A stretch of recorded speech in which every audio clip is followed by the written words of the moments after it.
As you can see, I saw a new movie, as I'm currently doing an 80s horror marathon.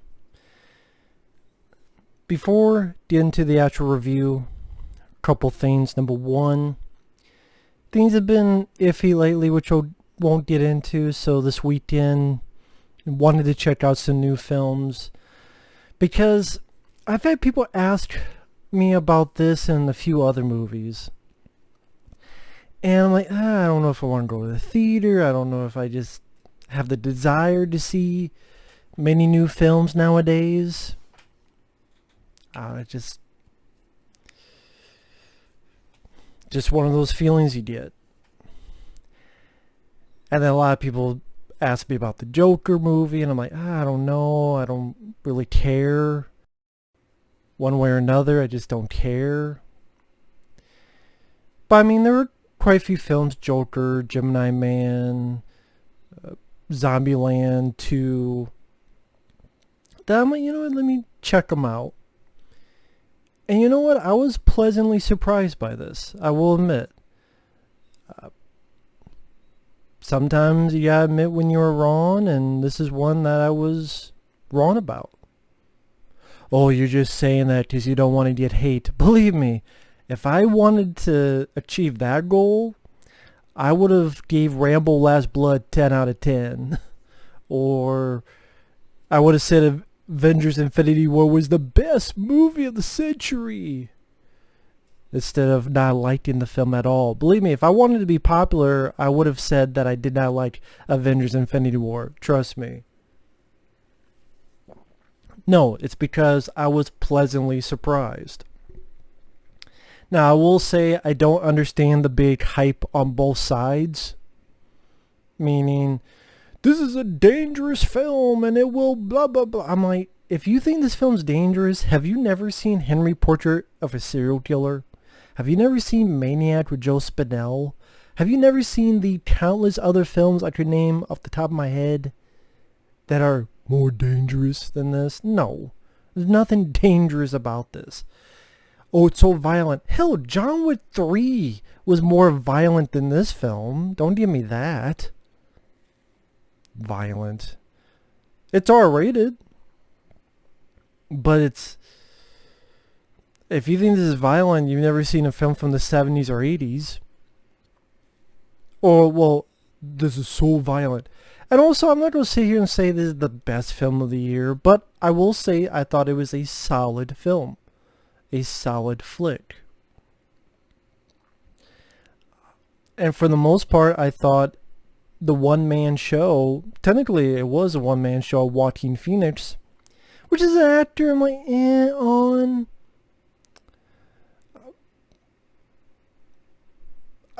I think that was because I saw a film, one of the last films he did, that got a lot of hype. You Were Never Really Here.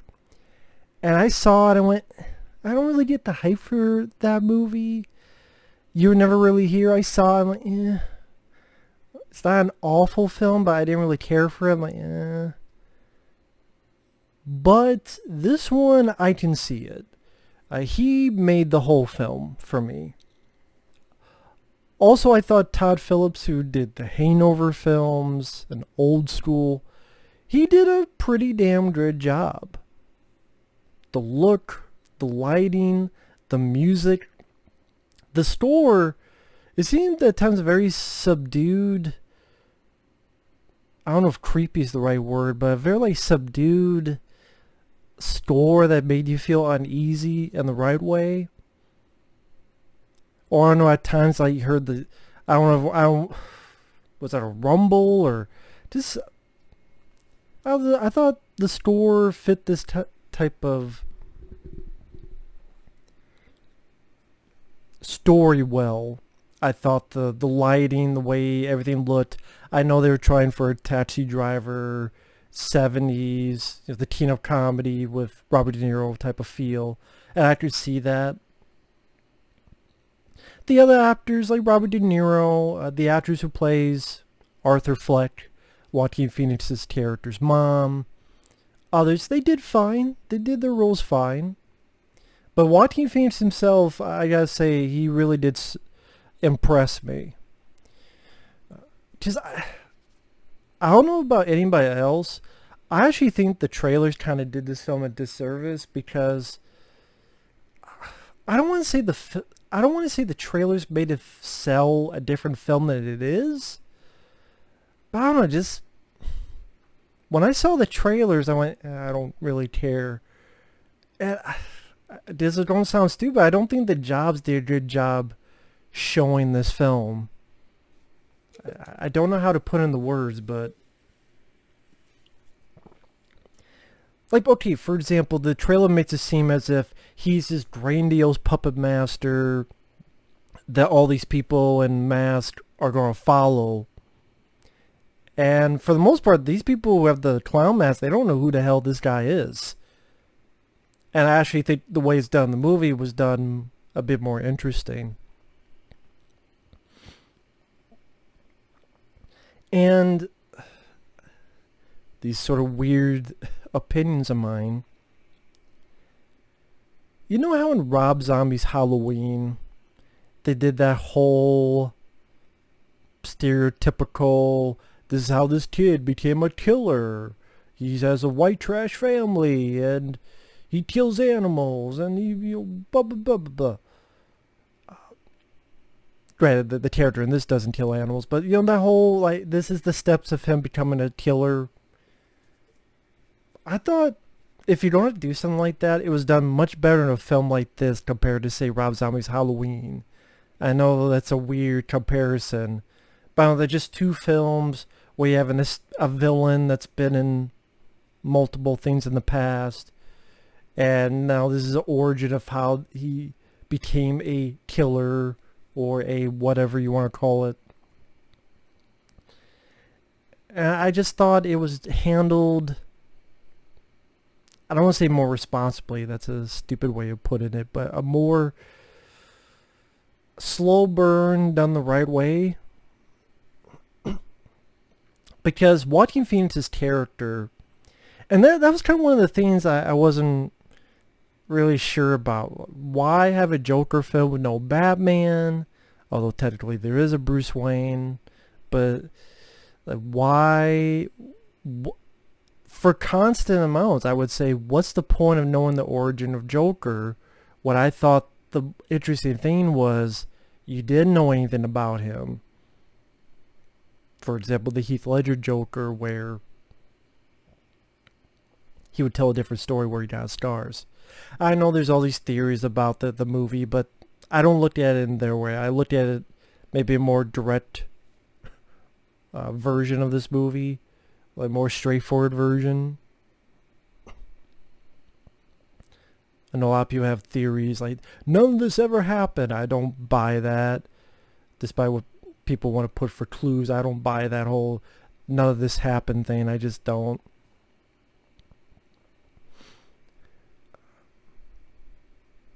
But I was saying, the origin, at the same time, if it's done well, then it's done well. And I thought here was fairly done well. They really put anything and everything against the deck for this character. Where I did not know this was a thing, so it shows how stupid I was. Still am. That people will laugh without even meaning to. Or maybe I could ask you, is this a real thing? Condition? And that's what this character has, a condition that he'll laugh even without meaning to. And I never thought of that. And I can't say I'm a connoisseur of Joker comics or even Batman comics. There's always people that go, I know everything, when a new DC film comes out and they've only read like 3 issues, but they know everything. I'm not, believe me, you'd probably count on 2 hands how many comics of Batman I've read. Most of the Batman I know is growing up watching the Tim Burton, Joel Schumacher movies. a few episodes of Batman the Anime series. I've only seen a couple. I've liked what I've seen, Mark Hamill and Kevin Conroy and such, but I've only seen a couple. And not too many other stuff. I didn't grow up with the Adam West Batman. Haven't really seen much of it. I think I saw Adam West Batman movie, but I never really saw the show. Still haven't seen the show. I think there's a DVD box set of it out. Anyway, this definitely blows the fuck out of Jared Leto's Joker from Suicide Squad, I'll tell you that.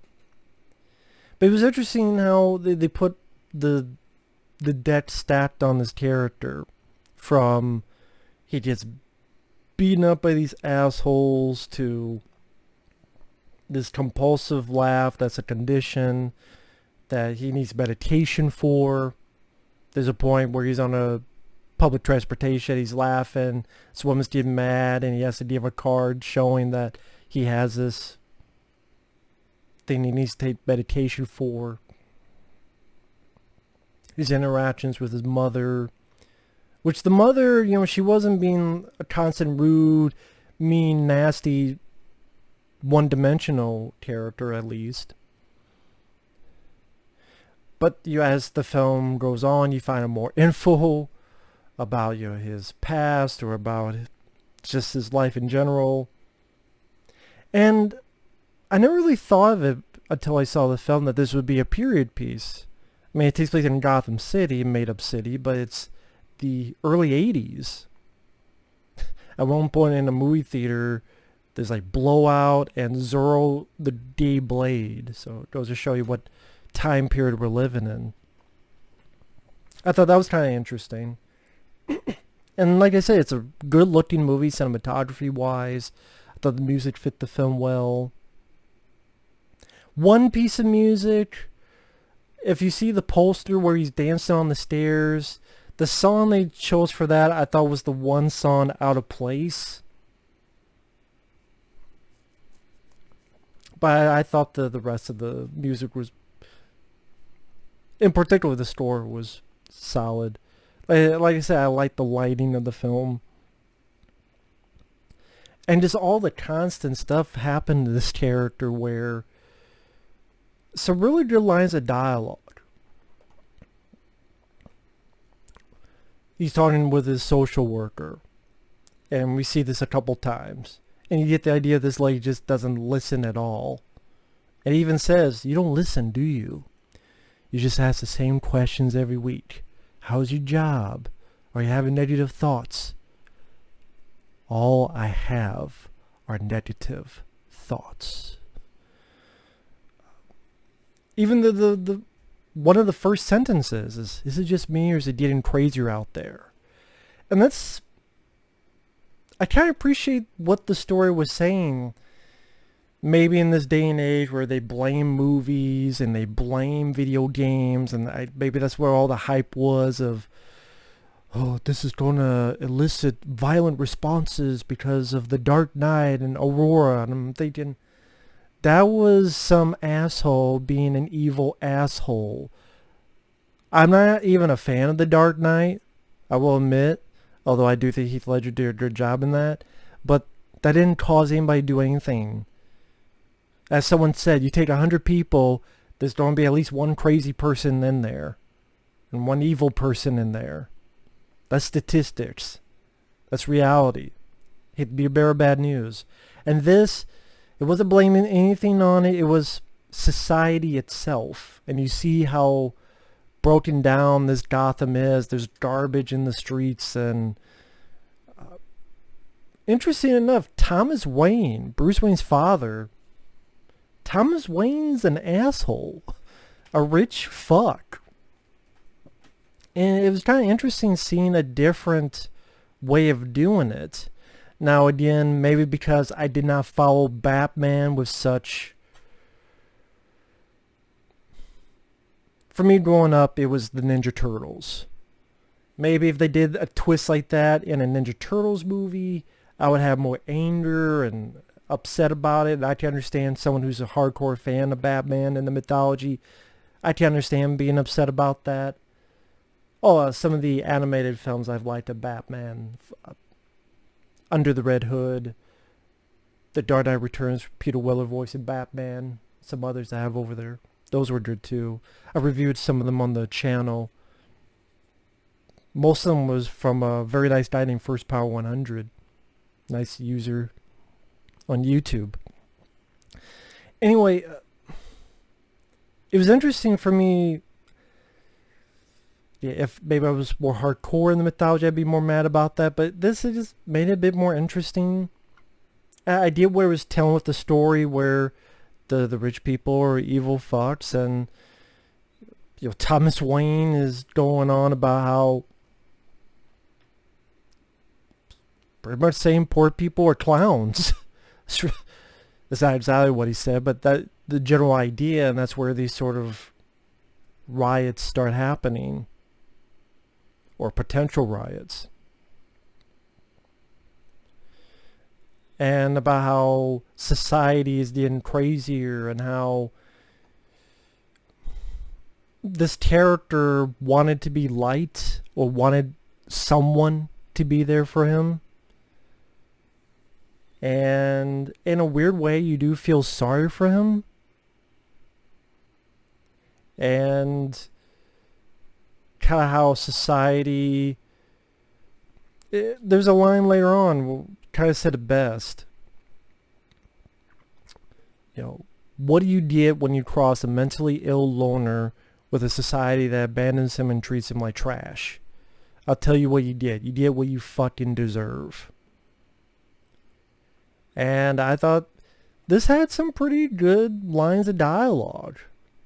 Mixed in with Joaquin Phoenix's performance, brought a pretty stellar, I would say pretty solid film. I don't know if I use stellar. Because, yeah, you look at it, it's nothing that would...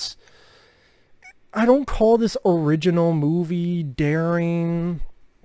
Maybe because it's Joker, they're using it, but there's plenty of films that have done that, where Taxi Driver, of course. I mean, this movie is almost a blending of Taxi Driver and teen comedy put together. And maybe that's what Todd Phillips or whoever first came up with this idea. Hey, I saw Taxi Driver and teen comedy. If you put them together, the loner guy, there's even a moment with a gun that reminds you of Taxi Driver. He doesn't say, "Are you talking to me?" but close. Either the teen comedy, imagine Robert De Niro playing the Jerry Lewis role. That's kind of what De Niro is in this, as a talk show host.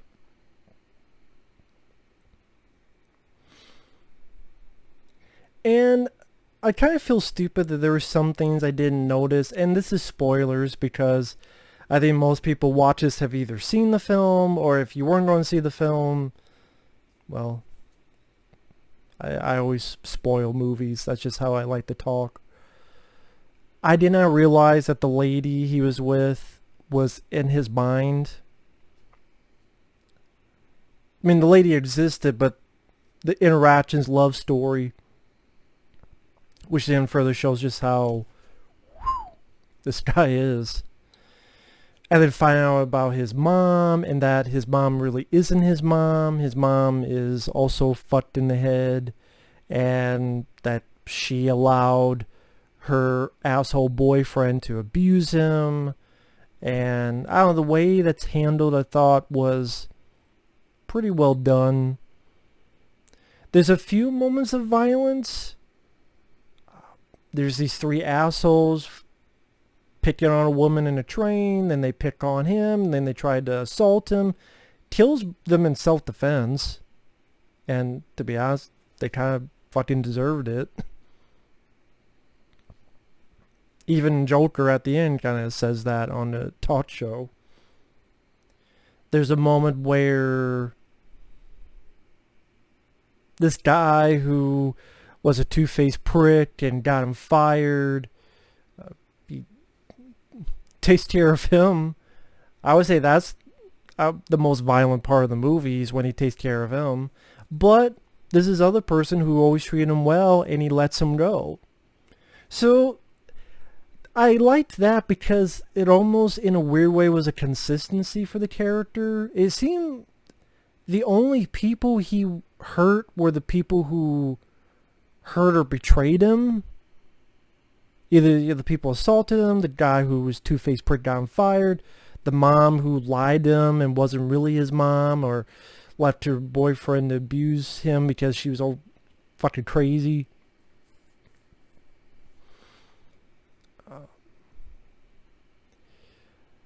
Oh, and it got to the point when he becomes Joker. I actually wanted to see more. I wanted to see more of him as Joker. Because at the beginning, I'm like, this guy's going to be Joker? Like, the way he acts? But because of the slow burn where you get more and more... Imagine...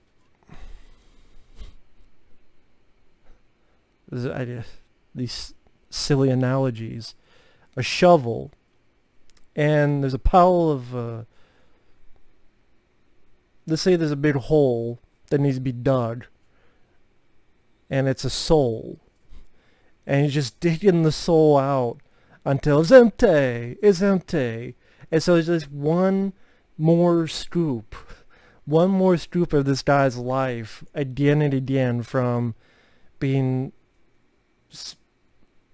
socially outcasted to needing medication, and then that gets cut off, to finding out about the real story of his mom, knowing that he's so messed up in the head that his love life was a fake. This guy who he loved, and even on TV, he even tries to pretend like he's going to be on the show and what his interactions would be. And he betrays him to Robert De Niro's character.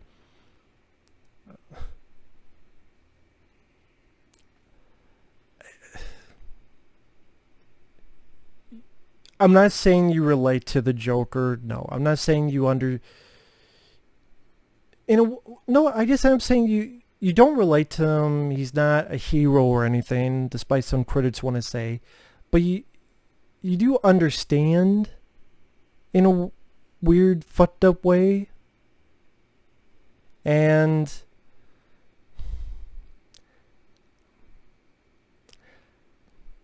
I know I don't know why the Rob Zombie films keep popping in my head, because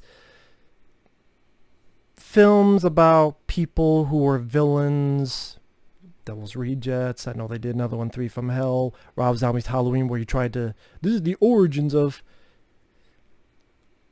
I look at that as, that's how you direct it poorly, that's how you write it poorly. I'm not going to say this is original writing. Throw a rock, you'll hit a film about the origin of a person who will be a serial killer is the wrong term, but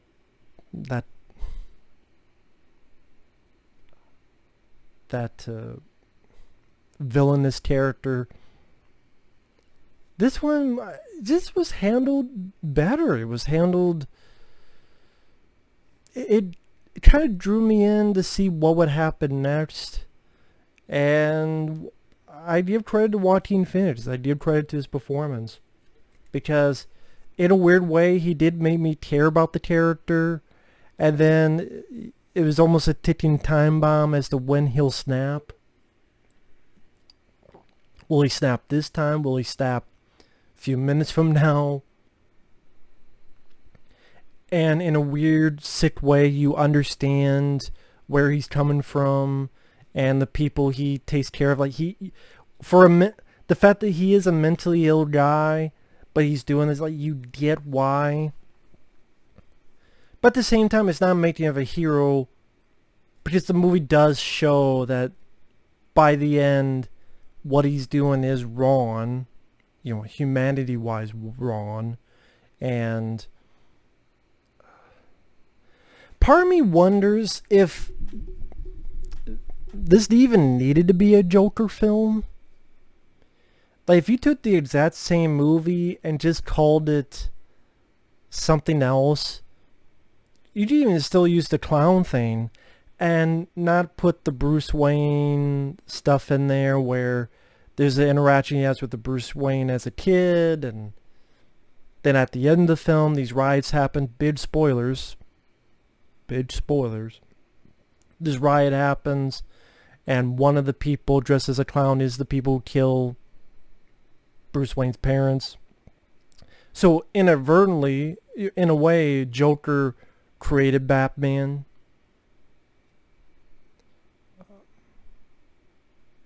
Which was pretty cool.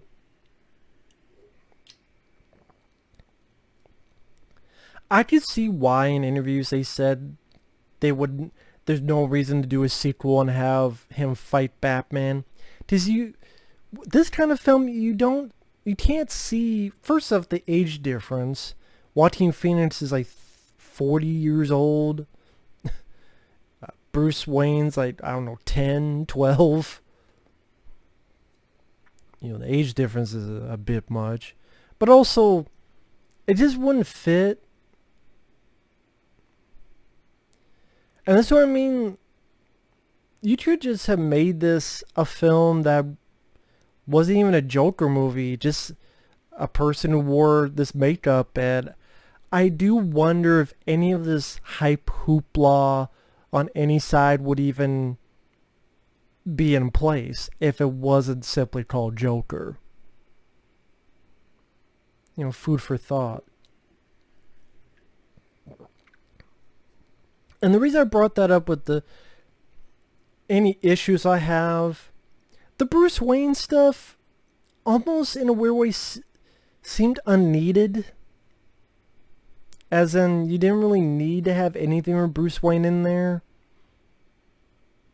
Like, if there's no way this Joker would face off against Batman, just don't even have Batman, like, don't even have Bruce Wayne mentioned at all.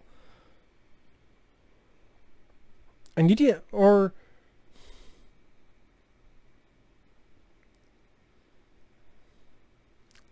I don't know where I'm going with that. Because I can't really put into words what I want to say. But yeah, the movie, I didn't say that. I don't know if it's a film I would rewatch a lot or pick up brand new on Blu-ray when it comes out for $25, $30. But I mean, what I liked it.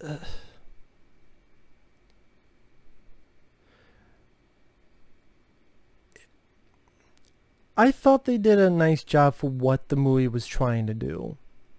For what the movie, this is his job. I thought he did his job fairly well. Nothing mind-blowing. Nothing groundbreaking. Unless you've never seen a film from the 70s. Or even early 80s.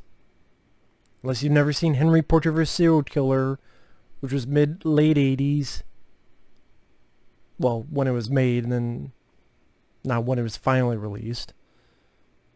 If you think this is dangerous, watch Henry Portrait of a Serial Killer. Watch a dozen other movies that I guarantee people could name in the comments.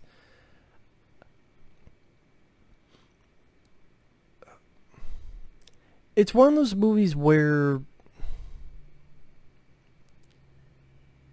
I can admit I was pleasantly surprised, and that's what people don't realize. I want that to happen with any movie. Any movie, I want to be wrong if I have doubts on it. Case in point, I thought Pain and Gain would be a piece of crap Michael Bay comedy, and I'm like, no, that was actually pretty funny. Pain and Gain. World War Z, PG-13 zombies. But then I saw it and I went, you know what, this is one of the most fastest paced modern films I've seen in a while. And I like Brad Pitt. I really like World War Z. I know a lot of people don't, but I did. This is, again, part of that thing where, I actually was... It was a decent character study on a mentally ill guy who's so pushed down the ladder of society on all sides that in a weird way he becomes an anarchist. And yeah, Todd Phillips, Joaquin Phoenix, pretty solid job. But I'll end it here. I'm just repeating myself. But yeah, I thought this was not a bad film at all. Not a bad film at all. I don't know if I'll review the other films now because I'm doing this 80s horror marathon. It's October. It's only a few weeks till Halloween. I figured I would just upload this because I know a lot of people were asking me about Joker and I wanted to talk about it when it was fresh in my mind. I could always save the other reviews till November. Maybe you guys can let me know in the comments section if you want them now or in November. Gemini Man, Zombieland 2, Double Tap.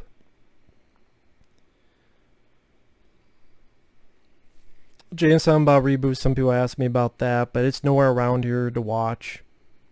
At least by the time this video's uploaded. It's nowhere around here to watch. I think it's limited screen, so. But hey, I mean, if that could surprise me like this did, bring it on. I mean, like Rambo 5 Last Blood. Do you believe me now that I wanted that film to be good? That I want to be raw and surprised? This film did it. That's a good feeling, because I want to watch movies that I like. I'm like, you know what? Yeah, I just don't see anything that badly done with the flick. Acting-wise, good. Look-wise, good. Was it bad CGI all around? No. Was it stupid, out-of-place comedy? No, not really. For the tone, it was consistent. And sad to say, this is probably my favorite DC film in a while. I liked Shazam. But I would say this is my favorite DC film in a while. Which I never thought I would say that. I mean... Yeah, well, I mean... And Joaquin Phoenix... If he got an Oscar nomination, I would not be surprised. I thought he was that good. So there you go. But thanks for watching. We'll see you guys later. Bye-bye.